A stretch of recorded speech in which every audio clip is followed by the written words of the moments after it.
हाँ, तो प्रकाश की एक बहुत ही शानदार क्लास थ्योरी वाली वो आपने पढ़ ली, क्योंकि वो बिल्कुल थ्योरी थी जिसको सिर्फ याद करना था। लेकिन ये जो सेशन मैंने अलग रखा, आपको पता ही खूब सारे एग्जामों से अपवर्तन आता है, लेकिन सीईटी में तो अपवर्तन भी आ रहा है, प्रकाश भी आ रहा है, परावर्तन भी आ रहा है, इसके अलावा लेंस दर्पण भी आ रहे हैं, सभी आ रहे हैं, इसलिए अपन पढ़ेंगे। तो प्रकाश का अपवर्तन यानी रिफ्रैक्शन ऑफ लाइट बहुत इंपॉर्टेंट है। इसके नियम, प्रकार सब कुछ जानेंगे, उदाहरण जानेंगे, क्योंकि सीधा प्रश्न आता है उदाहरणों से कि नियम में से ये किसका उदाहरण है, किस घटना का उदाहरण है, बहुत इंपॉर्टेंट है। ठीक है, तो थोड़ा सा एक बार जान लेते हैं कि अपवर्तन होता क्या है। कि जब प्रकाश किरण एक माध्यम से, ऐसा मान लो विरल से सघन में, सघन से विरल में, एक माध्यम से दूसरे माध्यम में प्रवेश करती हैं, तो वह अपने मूल पथ से थोड़ी विचलित हो जाती है, रिफ्लेक्ट हो जाती है ना, विचलित हो जाती है। इसी घटना को अपवर्तन कहते हैं, है ना। अलग अलग माध्यमों में प्रकाश का वेग, सीधी सी बात है, अलग अलग होता है, अलग अलग माध्यमों में अलग अलग होगा। एक एग्जाम्पल के मतलब हेल्प से समझाने की कोशिश की गई है, जो 10th के अंदर भी आपने पढ़ा होगा। देखो, ये अभिलंब होता है, बीच वाला अभिलंब का मतलब 90 डिग्री वाला अभिलंब, ठीक है, परपेंडिकुलर बोल दो चाहे। और इसमें क्या है, ये विरल माध्यम है। विरल माध्यम का मतलब जो खुलापन हो, थोड़ा सा एकदम खाली। और ये सघन माध्यम में कुछ ना कुछ हो, चाहे एयर हो, चाहे पानी हो, चाहे कुछ ना कुछ हो, ये सघन माध्यम है। अब क्या है, जैसे विरल माध्यम से अगर सघन माध्यम में कोई किरण आ रही है, तो ये इसको इधर से आ रही थी ये, ठीक है, मैं अलग कलर से लिखता हूँ इसको, ये इधर से आ रही थी, ठीक है। इसको इस वाइट वाली जो मैंने डॉट डॉट बनाई सीध में जानी चाहिए थी, लेकिन ये यहाँ से रिफ्लेक्ट हो गई, ठीक है, रिफ्लेक्ट होकर इधर आ गई। और ऐसे ही ये देख लो, जो ऊपर बनाया अपने, ये अभिलंब है, अभिलंब से ये जो रे है, अब ये डॉट डॉट बना के जो मैंने पूरा नाम दिया है एंगल आर है, और जो यहाँ से जो लाइन रिफ्लेक्ट हुई है, ये एंगल आई है। मतलब आर, एंगल आर और एंगल आई, आगे बताऊंगा एंगल आर और एंगल आई का क्या यूज है, उसको स्नेल्स लॉ नियम, स्नेल्स का नियम बोला जाता है, स्नेल्स लॉ, वो भी अपन पढ़ेंगे, वो अपन अभी आगे देखने वाले हैं। ये डायग्राम भी आपके वैसे तो कोई बनाना तो पूछेगा नहीं, लेकिन काम आएगा समझने के लिए। बाकी चीज़ें ये है कि जब प्रकाश किरण एक माध्यम से दूसरे माध्यम प्रवेश करती हैं, तो अपने मूल पथ से विचलित होने की घटना को क्या कहते हैं, अपवर्तन कहते हैं। और ये सब अलग अलग माध्यमों में प्रकाश का वेग भी अलग अलग होता है। अब जैसे ये कुछ, ये हालांकि मैंने पहले उदाहरण ले ली, उदाहरण की बजाय पहले ये समझ लो, अपवर्तन का नियम पढ़ लो पहले, फिर अपन उदाहरण समझेंगे, ठीक है। अब देखो, अपवर्तन के दो नियम है, वेरी वेरी इंपॉर्टेंट, बहुत ज़्यादा इंपॉर्टेंट है, जो क्लास 10th में भी मैंने पढ़ा था, बहुत शानदार। कि आपतित किरण मतलब आने वाली इंसिडेंट रे, अपवर्तित किरण जो रिफ्रैक्ट हो गई, ठीक है, और अभिलंब जो 90 डिग्री वाला परपेंडिकुलर, ये एक ही तल में होते हैं। अपन देखा, ये देखो, ये जैसे मान लेते हैं बेस, ये आपतित किरण, ये अपवर्तित किरण और ये अभिलंब, तीनों एक ही तल पर होते हैं, आने वाली, जाने वाली, रिफ्लेक्ट होके, और ये सीधा अभिलंब, तीनों एक ही तल पर होते हैं। दूसरी बात, यदि अपवर्तित किरण व आपतित किरण अभिलंब के साथ क्रमशः आर व आई कोण बनाती हैं, तो ये इस तरीके से न्यू बराबर साइन आई बटा साइन आर फॉर्मूला तैयार होता है। न्यू यहाँ पर नियतांक है, मतलब ये क्या है, ये नियतांक है, फिक्स है, मतलब स्थिरांक है, ठीक है। और फिर इसी को नीचे से एक्सप्लेन भी किया गया। एक तो पहली बात तो ये कि ये फॉर्मूले से प्रश्न बहुत ज़्यादा आते हैं, पूछा जाता है कि न्यू बराबर साइन आई बटा साइन आर क्या है, तो इसको स्नेल का नियम कहा जाता है, स्नेल्स लॉ, क्या कहा जाता है इसको, स्नेल्स लॉ, ध्यान रखना, स्नेल्स लॉ कहा जाता है। ये डायरेक्ट प्रश्न पूछा गया है, ठीक है।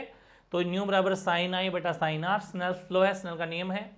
और इस नियतांक को पहले माध्यम के सापेक्ष दूसरे माध्यम का अपवर्तनांक भी कहते हैं, अपवर्तनांक को न्यू से दिखाते हैं। तो ये सारी बातें अपवर्तन के नियमों से प्रश्न पक्का आना है, 100% मोस्ट है, इसको आपको समझना है। चाहे फॉर्मूला देके पूछ लेगा, कैसे ही पूछ लेगा, डेफिनेशन पूछ लेगा, या पूछ लेगा अपवर्तन का पहला नियम क्या है, अपवर्तन का दूसरा नियम क्या है, एंगल आर को क्या बोलते हैं, एंगल आई को क्या बोलते हैं, एंगल आई को आपतन कोण, इंसिडेंट रे, और ये इंसिडेंट एंगल, और ये रिफ्लेक्टेड मतलब रिफ्लेक्ट होने के बाद में अपवर्तन। अब बात आती है इसके उदाहरणों की। ये तो उदाहरण तो खैर मतलब कहते हैं ना, घोट के, तोड़ मरोड़ के, मसड़ के, कैसे भी पी जाओ पीना है, ठीक है ना। पानी में डूबे हुए सिक्के का ऐसा आप कभी देखना, ऐसे ऊंचा उठा उठा से दिखाई देता है आपको, तो वो जो दिखाई देता है वो प्रकाश का अपवर्तन है। आएगा परावर्तन, अपवर्तन, विवर्तन, तुरंत टिक कर देना अपवर्तन। आग की लपटें होती है, जैसे अपन ऐसे यहाँ बड़ी सी आग जल रही है, आसपास में ऐसे लगता है आदमी भी जैसे ऐसे ऐसे उड़ रहे हो, हिल रहे हो, कभी नोटिस करना। आग की लपटों के दूसरी ओर वस्तुएं हिलती हुई दिखाई देना प्रकाश का अपवर्तन है। पानी में डूबी मछली जो होती है वो वास्तविक गहराई से कुछ ऊपर उठे उठे दिखाई देती है, अपवर्तन है।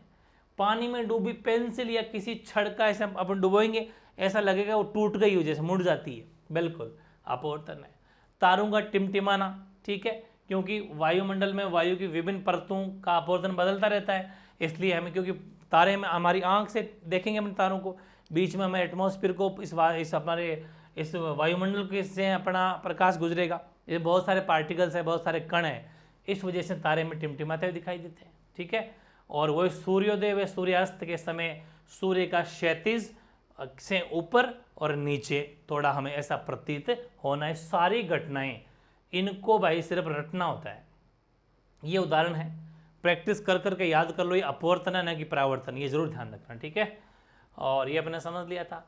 अब स्नेल्स जो नियम है, अभी पढ़ा अपने, न्यू बराबर साइन आई बटा साइन आर, वो स्नेल का नियम केवल अपवर्तन की घटना में लगता है, परावर्तन में नहीं लगता। अपवर्तन का फॉर्मूला पूछ ले तो निर्वात में प्रकाश का वेग बटा माध्यम में प्रकाश का वेग, ठीक है ना। निर्वात में प्रकाश का वेग बटा माध्यम में प्रकाश का वेग। कंफ्यूज करने वाली बात यह है कि निर्वात अपन ने पढ़ा था कि निर्वात में जो है सर्वाधिक प्रकाश का वेग होता है, कितना, 3 × 10⁸ पिछले वीडियो में पढ़ा अपन है, मीटर पर सेकेंड, बिल्कुल।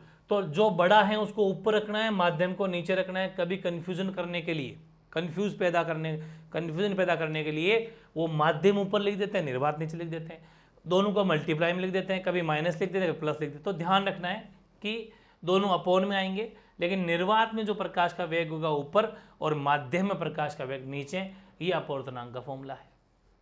अब आपको बताइए, जब इस बड़े भाई जो निर्वात है उसकी वैल्यू हमेशा बड़ी होती है, सबसे ज़्यादा होती है 3 × 10⁸, इसीलिए अपवर्तनांक का मान जो है, इसका जो मान है हमेशा 1 से हमेशा बड़ा होता है, क्योंकि निर्वात में प्रकाश का वेग सर्वाधिक इतना होता है। तो जब बड़े में छोटा कर दोगे लगभग एक बार तो जाएगा ही जाएगा डिवाइड पूरा पूरा, तो 1 से तो क्या होगा, बड़ा ही होगा, ये चीज़ है। बाकी दो डेफिनेशन है भाई, सापेक्ष और निरपेक्ष। सापेक्ष अपवर्तनांक दो वास्तविक माध्यमों में तुलना करना, और निरपेक्ष अपवर्तनांक किसी माध्यम की तुलना निर्वात से करना। ये इंपॉर्टेंट सी बात है, ठीक है, छोटी छोटी बातें पढ़ ली अपन ने। और अपवर्तनांक माध्यम की प्रकृति, घनत्व व प्रकाश के रंग पर निर्भर करता है। जो अपवर्तनांक माध्यम की प्रकृति, घनत्व व प्रकाश के रंग पर निर्भर करता है, ये सीधी लाइन याद करनी है। ताप बढ़ाने पर अपवर्तनांक का मान कम होता है। लाल रंग का अपवर्तनांक सर्वाधिक और बैंगनी रंग का अपवर्तनांक न्यूनतम, ये अपन ने पिछली बार पढ़ा था। क्या पढ़ा था, ध्यान रखना। अब यहाँ पर एक कमेंट करना, मैंने एक चीज़ बताई थी आपको वहाँ पर पिछले सेशन में, वहाँ पर जस्ट इसका उल्टा बताया था। वहाँ पर लाल रंग, वहाँ पर अपवर्तनांक वर्ड नहीं था। तो बताइए वहाँ पर कौन सा वर्ड था, ये आपको कमेंट करके बताना है, अगर पिछला सेशन आपने ढंग से पढ़ा है तो, ठीक है। ये चीज़ बहुत इंपॉर्टेंट है। और ये फैक्ट है, क्लास 10 से ली हुई टेबल बहुत ही ज़बरदस्त, आपको पता ही ऑथेंटिक डाटा है। कांस्टेबल के पेपर में, एलडीसी के पेपर में ढेरों प्रश्न आए हैं। पूछा गया था कि हीरा जो होता है डायमंड, डायमंड का अपवर्तनांक कितना होता है, 2.42। हवा का कितना होता है, 1.003। पूछा गया पानी का कितना होता है, 1.33। कांच का कितना होता है, 1.50। केरोसिन तेल का कितना होता है, 1.44। तारपीन का 1.47। जो ग्लिसरीन होता है उसका 1.47। क्राउन कांच 1.52। सघन फ्लिंट कांच 1.65। कार्बन डाइसल्फाइड है ना 1.64। और निर्वात वैक्यूम 1 होता है फिक्स एग्जैक्ट, ये भी ध्यान रखना। और ये क्रांतीय कोण है, ये भी पढ़ लेना। पानी का तो होता है 48.5, कांच का 72 और हीरे का 24.4, ठीक है ना। ये क्रांतीय एंगल है जिसको ढंग से आपको पढ़ना है।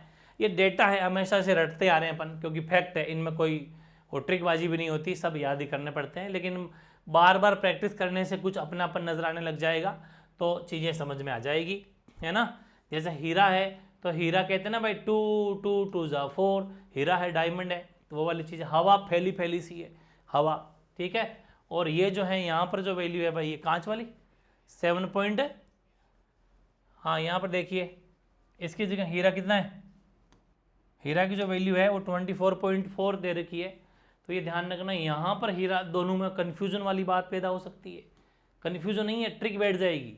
देखो हीरा यहाँ पर है 2.42, एक पॉइंट आगे किसका दो, तो ये यहाँ पर हो जाएगी 24.4, ठीक है। तो मतलब थोड़ा मैचिंग है, लेकिन कंफ्यूज मत हो जाना, क्योंकि शब्द वर्ड वही आगे पीछे है। यहाँ पर 2.42 है, यहाँ पर 24.4 है, तो थोड़ा एडजस्ट कर लेना थोड़ी वैल्यू। कभी कभी क्या होता है, जो कन्फ्यूजन पैदा करती है ना, वो जानबूझ के ऑप्शन देते हैं वो, ठीक है। बाकी देखो तारपीन और ग्लिसरीन की तो सेम ही है 1.47।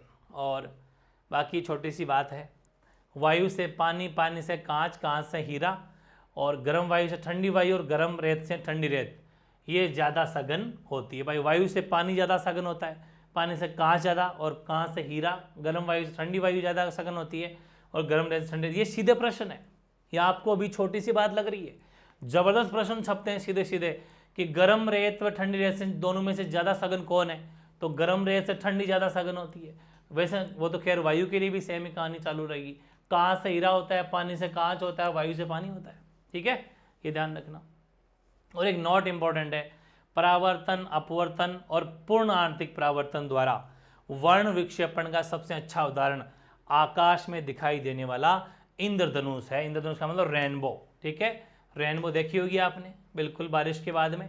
तो ये चीजें सारी की सारी वो इन सभी परावर्तन, अपवर्तन और पूर्ण आंतरिक परावर्तन द्वारा जो वर्ण विक्षेपण का सबसे विभ्योर जो बनता है, उसका सबसे अच्छा उदाहरण आकाश में दिखाई देने वाला इंद्रधनुष है, ठीक है। तो ये था अपना पार्ट 2।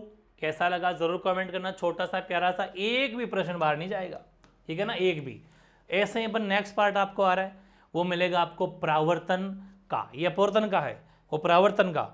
और उसके बाद में जो लास्ट सेशन आएगा थोड़ा सा बड़ा हो सकता है, आधे घंटे तक भी खींच सकता है वो। उसमें अपन लेंस, दर्पण, ये इंद्रधनुष, वो विबग्योर में 7 कलर की ट्रिक विक सब कुछ पढ़ लेंगे। कौन से रोग में कौन सा लेंस यूज करना चाहिए, दर्पण यूज करना चाहिए, सारी बातें अपन पढ़ेंगे, द्विफॉक्सी वो वगैरह सब कुछ उसमें पढ़ लेंगे, तो अपने सारे डाउट क्लियर हो जाएंगे, ठीक है ना। तब जाके ये सेशन कंप्लीट होगा। ये अपना पार्ट 2। पार्ट 1 जिसे नहीं देखा हो जरूर देख लेना। पार्ट 1 में क्या था, पार्ट 1 में असली थ्योरी है, और वो डाटा आपको मिलेगा भी नहीं। पार्ट 1 डाटा कहीं नहीं मिलने वाला है, बहुत जबरदस्त डाटा है, याद तो करना पड़ेगा, थ्योरी ज़्यादा है उसके अंदर, है ना। लेकिन इसमें आपको मजा आ जाएगा, इसमें कोई थ्योरी खास नहीं है, वेरी इंटरेस्टिंग डेफिनेशन है, उदाहरण ज़्यादा इंपॉर्टेंट है, ठीक है। तो प्रकाश का अपवर्तन भी कंप्लीट, नेक्स्ट पार्ट आएगा प्रकाश का परावर्तन, ठीक है, ओके।